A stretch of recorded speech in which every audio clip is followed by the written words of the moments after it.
How to make balushahi. Balushahi या बतूशा बनाने के लिए हम लेंगे 2 कप मैदा, 2 कप चीनी यानी मैदे के बराबर ही चीनी लेनी है, 1/4 कप दही मेल्टेड ये 1/4 कप, सोडा लेंगे हाफ टी स्पून, खुशबू के लिए इलायची का पाउडर, कटी हुई बादाम, साथ में डीप फ्राइंग के लिए लेंगे तेल। तो सबसे पहले हमने एक बड़े बाउल में मैदा डाल लिया है और अब इस मैदे में हम ऐड करेंगे इलायची का पाउडर। इलायची के पाउडर को मैदे में अच्छे से मिक्स कर लेंगे। आप चाहे तो चाशनी में भी इलायची का पाउडर ऐड कर सकते हैं, लेकिन मैं यहाँ मैदे में ही इलायची का पाउडर मिक्स कर रही हूँ। अब इसके बीच में हम एक होल बना लेंगे और इस होल के अंदर डाल लेंगे फेंटा हुआ दही। दही है वो आपको थोड़ा खट्टा ही लेना है, यदि ज़्यादा मीठा दही होगा तो उसे फर्मेंट होने में टाइम लगेगा। अब इस खट्टे दही में हम डाल लेंगे सोडा। जब सोडा और दही आपस में मिक्स होंगे तो इनमें बबल्स आने लगेंगे। इन बबल्स की वजह से ही बालूशाही है वो फूलेगी, यानी जो मैदा का डो हम तैयार करेंगे वो फर्मेंट होगा। इसलिए दही और सोडा को एक साथ अच्छे से मिक्स कर लेंगे। ये देखिए ये फूल गया है और डबल हो गया है। अब इसी में ऐड कर लेंगे हम मेल्टेड घी। घी को मेल्ट करके ही डालिए ताकि ये अच्छे से मैदे में मिक्स हो जाए। तो अब धीरे धीरे करके हम इस मिश्रण को मैदे में ऐड करते जाएंगे और इसका एक सेमी सॉफ्ट डो तैयार कर लेंगे। यदि आपको लगता है कि आपका डो नहीं बन रहा है तो आप उसमें थोड़ा दूध या पानी और ऐड कर सकते हैं। तो इस तरह हम रोटी के लिए जैसे आटा लगाते हैं उसी प्रकार इसका आटा तैयार कर लेंगे। जब डो लग के तैयार हो जाएगा तब हम इसे फर्मेंट होने के लिए रखेंगे। फर्मेंट होने का टाइम निश्चित नहीं है क्योंकि ये सर्दियों में टाइम ज़्यादा लेता है फर्मेंट होने के लिए और ये गर्मियों में जल्दी फर्मेंट हो जाता है। तो लगभग गर्मी है तो इसको फर्मेंट होने के लिए 1-1.5 घंटा चाहिए और यदि सर्दी है तो इसे डबल टाइम चाहिए फर्मेंट होने के लिए। बस आपको यही ध्यान रखना है कि आपका आटा है वो फूल कर डबल हो जाए। तो यानी ये अच्छे से फर्मेंट हो चुका है। तो अब डो तैयार हो चुका है। तो इस तरह हम इसे गोल शेप देते हुए इसे ढक कर रख देंगे। आप चाहे तो इसे ओवन में भी थोड़ी देर गर्म करके ओवन को रख सकते हैं, इससे भी ये फर्मेंट हो जाएगा। तो मैं इसे चेक कर लूँगी 1.5-2 घंटे बाद। तो ये देखिए फर्मेंट होने से ये और भी सॉफ्ट हो गया है। तो एक बार फिर से हम इसे अच्छी तरह से हाथों से प्रेस करते हुए इसकी सारी एक्सेस एयर बाहर निकाल देंगे। तो एक बार दोबारा हम हाथों की सहायता से अच्छे से इसे लगा लेंगे। अब ये पहले से भी ज़्यादा चिकना हो गया है, आप देख रहे होंगे आटा है वो और भी स्मूथ हो गया है। तो अच्छे से तैयार कर लें इसे, ये देखिए। तो अब ये आटा बालूशाही बनाने के लिए तैयार है। तो अब रोटी के लिए हम जितना आटा लेते हैं उससे थोड़ा सा कम आटा हम यहाँ लेंगे और इसकी एक गोल लोई बनाएंगे। सेम वही प्रोसेस जैसा हम रोटी में करते हैं, बस इसके बीच में एक होल बना देंगे। यदि आप चाहें तो इसे गोल भी रख सकते हैं, नहीं तो इसके बीच में होल बना सकते हैं। मैं यहाँ रोटी से थोड़ा सा कम आटा लेते हैं उतना ही आटा ले रही हूँ।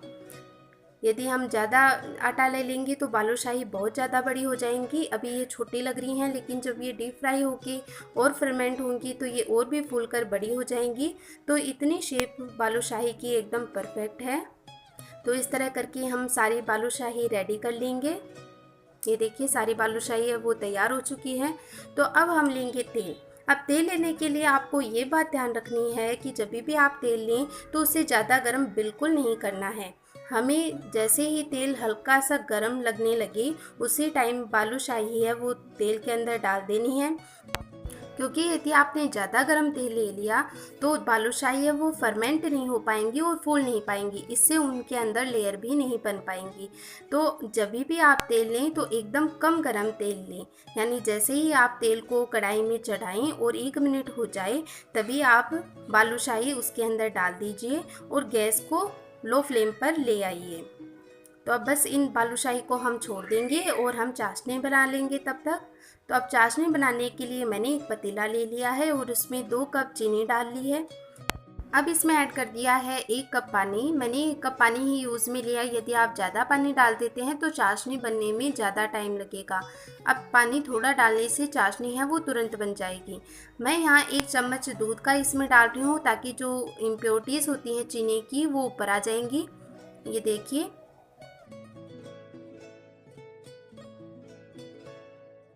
बहुत ज़्यादा गाढ़ी और बहुत ज़्यादा पतली चाशनी नहीं लेनी है।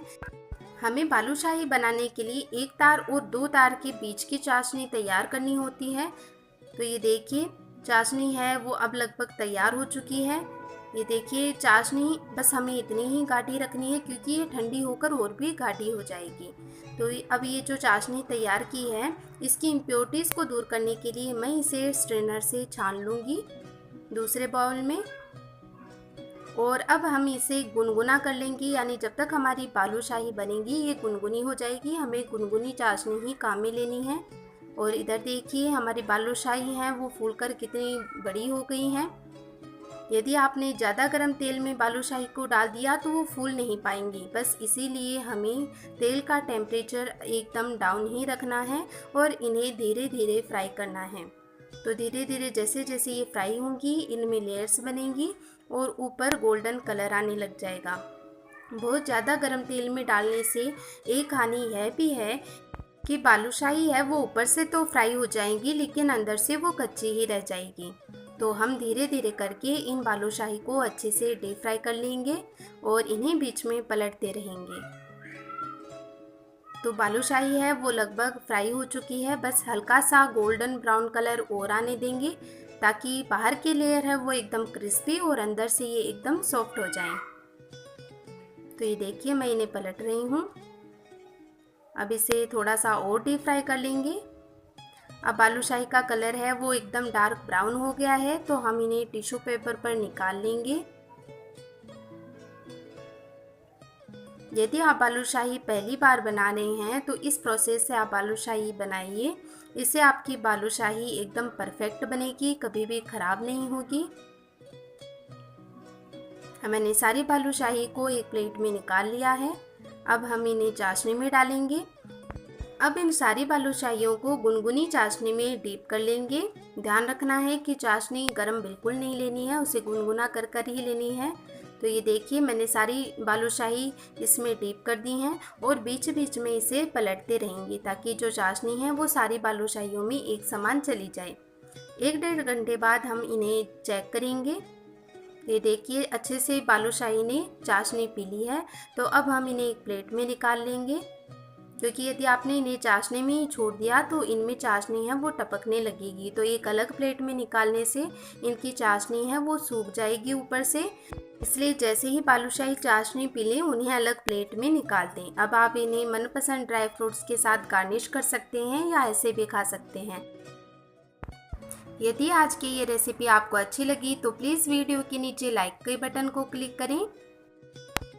आपका ये वीडियो देखने के लिए बहुत धन्यवाद। यदि आपको ये वीडियो अच्छा लगा तो प्लीज़ मेरे चैनल को सब्सक्राइब करना ना भूलें।